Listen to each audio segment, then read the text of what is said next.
Hi மக்களே, எல்லாருக்கும் அஸ்ஸலாமு அலைக்கும், வணக்கம். ஸோ இந்த வாரம் வீக்கெண்ட் வந்து கத்தாரில் வந்து ரொம்ப ஃபேமஸாக ஒரு ட்ரெண்டிங்காக போய்கிட்டு இருக்க பிளேஸு தான் கிறிஸ்டல் வாக். ஸோ அதை நோக்கி நாங்கள் பயணம் போய்கிட்டு இருந்தோம். அப்போ பார்த்தீங்கன்னா கத்தார் பார்த்தீங்கன்னா அந்த ஏரியாவே பார்த்தீங்கன்னா அங்கே போனாலே உங்களுக்கு ஒரு வெளிநாடு ஃபீல். கத்தாரில் வந்து ரொம்ப ஹை கிளாஸ் பீப்புள்ஸ் எல்லாம் அங்கே இருப்பாங்க. ஸோ அங்கே போனாலே ஒரு லைட்னிங் எல்லாம் வேறு லெவலில் இருக்கும். ஸோ நம்ம வந்து கிறிஸ்டல் வாக் வந்து அங்கே என்ட்ரன்ஸ் வந்து என்ட்ரு ஆயாச்சு. என்ட்ரு ஆன உடனே தான் ஒரு பெரிய சாக்கு, அதாவது இங்கே கூட்டமே இல்லை. போக போக போக போக பார்த்தீங்கன்னா கார் நவுலவே இடம் இல்லை, அந்த அளவுக்கு பார்க்கிங் ஃபுல்லு. ஃப்ரைடேனால எல்லா மக்களும் அங்கே ஃபீல் பண்ணணும், அந்த கிறிஸ்டல் லைட்டு ப்ளஸ் லைட்டிங் எல்லாமே ஃபீல் பண்ணிட்டு அங்கே எல்லாமே போயிட்டாங்க.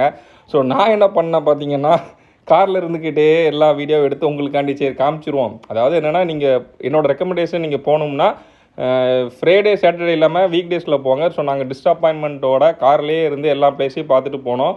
அது போக நாங்கள் நெக்ஸ்ட்